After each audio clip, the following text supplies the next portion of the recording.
Good afternoon, ladies and gentlemen. I hope you are far enough for me to make this statement without endangering any of you.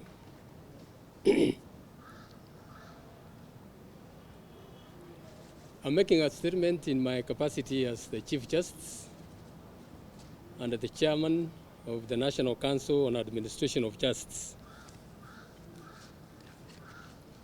On 15th March this year, the National Council on Administration of Justice resolved to scale down operations across the entire justice sector in order to reduce interaction with the public as a way of stopping the spread of COVID-19. This entailed reducing court activities to a minimum, with a raft of measures being undertaken by stakeholders in the entire justice sector in order to comply with the guidelines issued by the National Emergency Response Committee. Subsequently, the Judiciary continued to dispense justice, albeit in a scaled down manner, by increased use of ICT tools such as video conferencing, e-filing, and emails to process urgent applications and deliver judgments. Since then, we have continued to monitor the situation regarding the spread of the virus in the country and also listen to our stakeholders regarding the impact of the scaling down on activities of the justice sector. We have also continued to closely monitor how each agency in the justice sector, including the prisons, the police, the Office of the Director of Public Prosecutions, and others, have been implementing the mutually agreed measures, which were aimed at ensuring that the wheels of justice continue to turn, even as we took care not to endanger the health of the staff and the public at large. Subsequently, we have received requests that we consider upscaling court operations, considering the essential nature of the judicial services and the growing backlog of cases across the entire justice sector. This was a view endorsed at our last NCAJ meeting on the 15th of April this year, with the decision being reached that we consider starting open court sessions this week as the current Easter recess comes to an end, subject to compliance with the guidelines of the Ministry of Health in combating COVID-19, and a final decision being reached today. The NCAJ therefore held a virtual meeting this morning to consider these recommendations, and the recommendations of the NCAJ subcommittee on the COVID-19 crisis, which was charged with the task of evaluating the mechanics of a possible upscale without compromising the health of all the players, and to decide the way forward. In the intervening period, we have paid keen attention to the briefings by the Cabinet Secretary for Health, who has publicly announced that the country has now entered a phase where infections are being driven through community spreading, unlike in the past, where it involved individuals who had returned from outside the country and their social contacts. According to the Cabinet Secretary, the spread of the virus is expected to get worse moving forward. With these facts in mind, the NCAJ has this morning considered the situation alongside these key factors. Number one, courts are of necessity heavy human traffic establishments which attract people from all walks of life. Court users, including judicial staff, witnesses, and suspects of crime, will invariably come from the very communities where the spread of COVID is said to be increasing. Number two, quite a number of judicial officers conduct their court sessions from their chambers, making it difficult to keep the required social distances. Number three, court activities involving extensive exchange of paperwork. I'll read that again. Court activities involve extensive exchange of paperwork from advocates, officers, to the registry staff, and finally to the judicial officers. Therefore, the risk of accelerating the spread of the virus through courtroom activities is inordinately high. Number four, both the bench and the bar, as well as some court users, comprise many senior members who fall within the category, the category that is considered most vulnerable to COVID-19. Scheduling open court hearings and requiring them to appear personally in court will be putting them in harm's way. On the other hand, in the case of advocates in that age bracket, should they choose to work from home and their matters are listed for hearing, this may result in a breach of their constitutional right to represent their clients in court.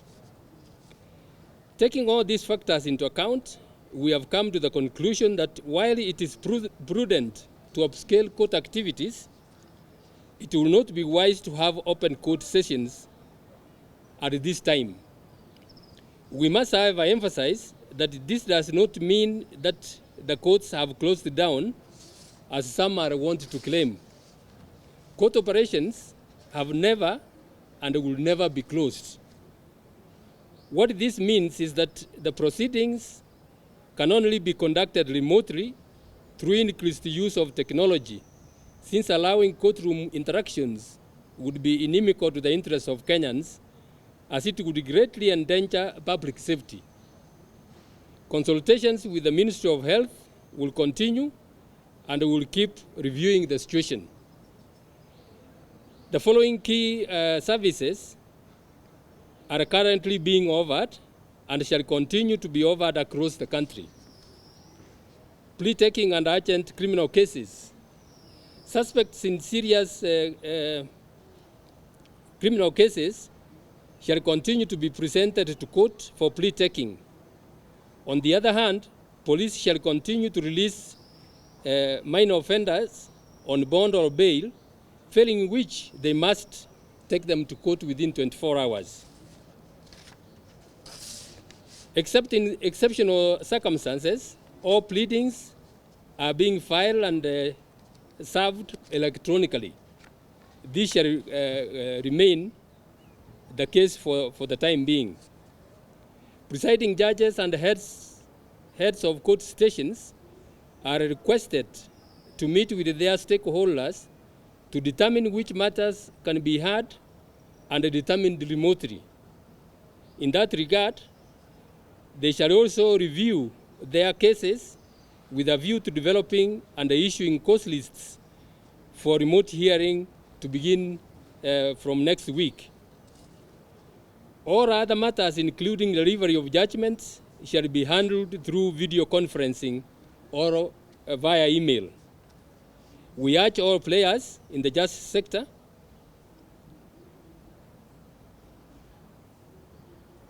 be they members of the judiciary, the police, the prisons, the ODPP, lawyers, and the others, to exercise exceptional care in order to ensure that our institutions remain free of the virus. Thank you very much, ladies and gentlemen. That is the statement from the Council on Administration of Justice. I'll take one or two questions if there are any. I don't know if maybe you could explain the impact of the backlog associated with this period. I don't know if you have tabulated the impact of the backlog. And then there's also another outcry. Members of the public, either those who are disobeying or circumstances catch up with them. They are all being dumped in quarantine. I don't know if that is legally correct. They are all being dumped in quarantine.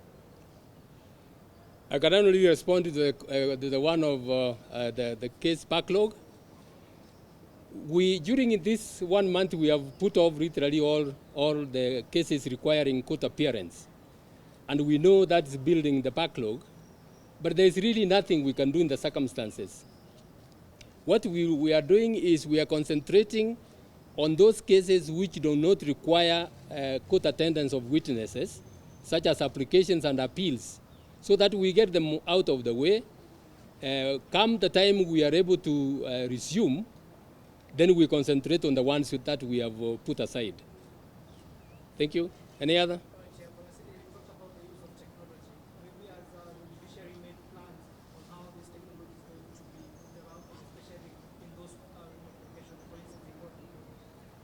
Yes, we know that is a challenge in some areas, but I want to announce that Microsoft Word has kindly donated to us the application of Microsoft Teams for use for 6 months free of charge. And I have this morning given instructions to the Chief Registrar of the Judiciary to liaise with the Communication Authority to see how we can assist those areas, remote areas, to be able to access the use of technology. Any specific areas that are already in mind that should be given priority? Sorry?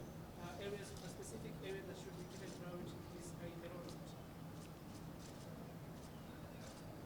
You mean in the what we are doing? Yes. Or in upscaling the what? Basically the use of this Microsoft Word.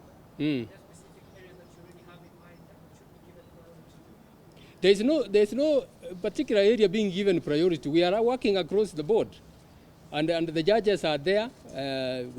Working from their chambers. Those who are able to come to court, working from their homes, and we will be continue hearing the cases. I know you are worried about some remote areas where technology may be poor, and that's what I'm telling you, that we are looking into that to assist those in those areas.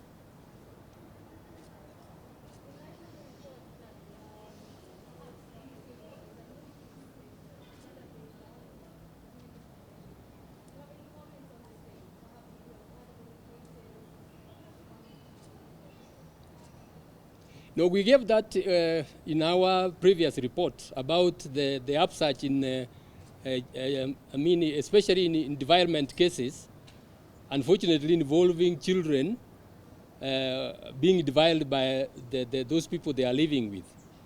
And as I said earlier, those cases we are hearing them on priority basis and dealing with them as soon as possible, bearing in mind that these children are going back to the same homes where they have been molested. Thank you very much, ladies and gentlemen. With that, and I want to also appeal to the Kenyans that let us keep safe. There is no point of us saying that you can go on with the activities as usual, and the next day you are not there, or your family is not there. Let us all keep safe. We know that this is affecting the court users a lot, but I'm sure everybody understands the situation in which we are. We are going to try our very best and be able to catch up with the backlog. As you must have seen from the media, the judges are not sitting idle. The judges and magistrates are not sitting idle. They are writing judgments and delivering them online, and quite a number have been delivered. I suppose by the end of this month and mid next month, there will be hardly any judgments pending, and we will start on a clean plate. Thank you very much, and may God bless you all.